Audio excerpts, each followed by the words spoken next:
My name is Tom Delaney and I'm a basket maker.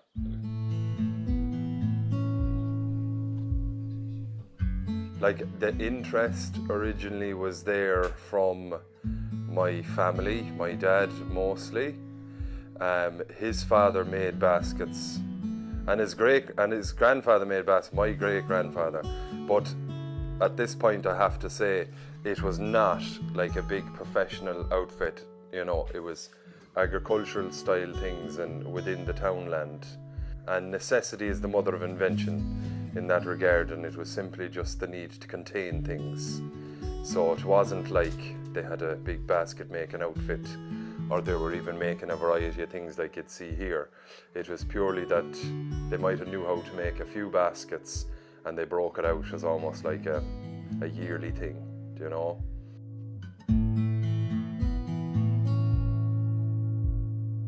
And my dad would have kept talking about this when I was younger, and we even gave a bit of weaving a go as a kid and tried it out and went to shows, like agricultural shows and things. Now, my father was into vintage machinery, horse-drawn machinery, things like that. So he dragged us to these shows, and like, when you're that age, all you want to do is play Gaelic football, you know, or at least in Mayo. And I suppose I got Stockholm syndrome in a way, because I started going to them shows later in life myself without being forced.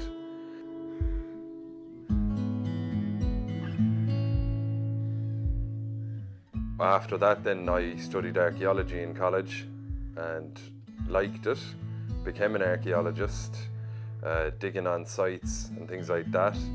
But when you're digging in the bogs in Ireland, you will find evidence of weaving or making a quiche.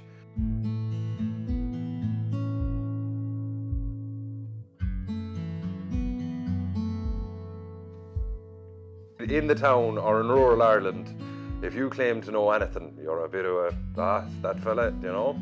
But my dad knew the hedgerows and things like that where all of the willow could be got. I record things anyway, so that's something that I do anyway through archaeology, even through my own social media, is just a little documentation. It doesn't have to be very academic, but we're putting it down now in this era. And with the old fella, with the willow, there was sort of a fear that if we didn't do it now, that we would lose, you know, okay, they went to this hedgerow and whatever. And we had a lot of like things that were in the historical record that also linked up with the ecological record of the village today. So say, for example, on the Griffiths evaluation, so Dad knew that his father made baskets. They went to this hedgerow, and they had a rod garden, and we went and we revived the rod garden, we got it back. I now have willow planted in it for my own business. We went to the roadsides, made a lot of baskets out of willow from the roadsides. Now, at this point I should say, my father was not like this super skilled basket maker. You'd have learnt everything he knew in the space of an hour. This man worked in the post office. Like, he was not willing to go to classes or read the books or anything, do you know what I mean? So I was kind of teaching myself and learning. I went to a few basket makers around Ireland, went to a fair few of them, and then ended up working for one then. And then I was obviously happy enough with my own product where I decided I'd sell them, you know.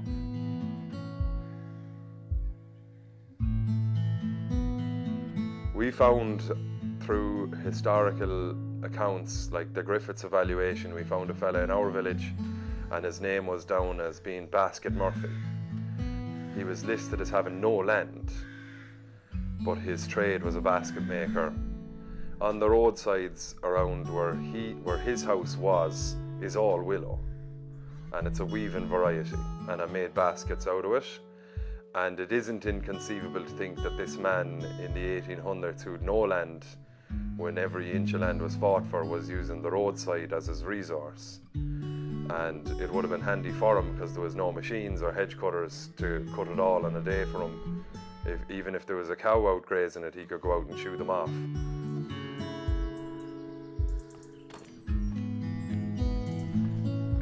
I started off with hedgerow willow, and that was fine for learning and getting off the ground. It's actually sound for it. And that's the real crack of it all, actually, and I would encourage anyone to do that. That is really the crack, because it's like you're finding stuff in the wild and on the hedgerows and bringing it back and making something functional. But nowadays I grow it, so I grow willow. I have about 5 different beds.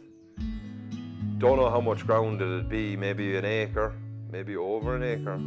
It's a nice bit of ground, and I have a good crop. I have a really good crop and I'm really happy with it, and it's in good land. Now, I don't know about any other basket maker's story. I have been to a few beds, but I think the ground I have it in is good, because we're in South Mayo here, and it's like fast draining limestone. You're not far away from bedrock, from limestone pavement. There's not many drains dug, and it's grassland, so it's pasture and a lot of dairy farms. So they're obviously using it for growing grass. Against good advice, it's almost sacrilege to put trees down in it, but I don't care. So I'm growing willow in really good land.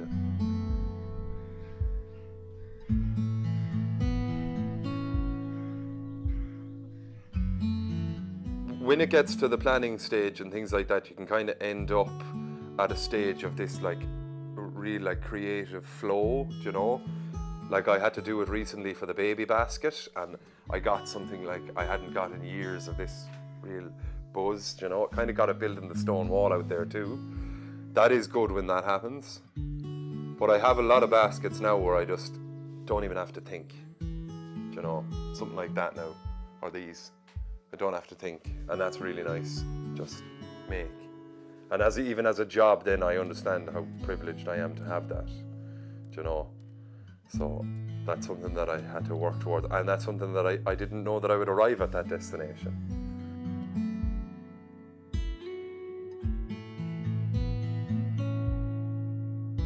This is so in at the minute that AI might come in and reduce the job of, I don't know, input on a computer or data and things like that so much that a human doesn't have to do it, and we can go and do human shit, because this can't be mechanized. Or neither can thatching or stone masonry or growing vegetables. The grow vegetables kind of can, but you know what I mean. So people can go and do human shit while the AI tidies up that other area of our lives.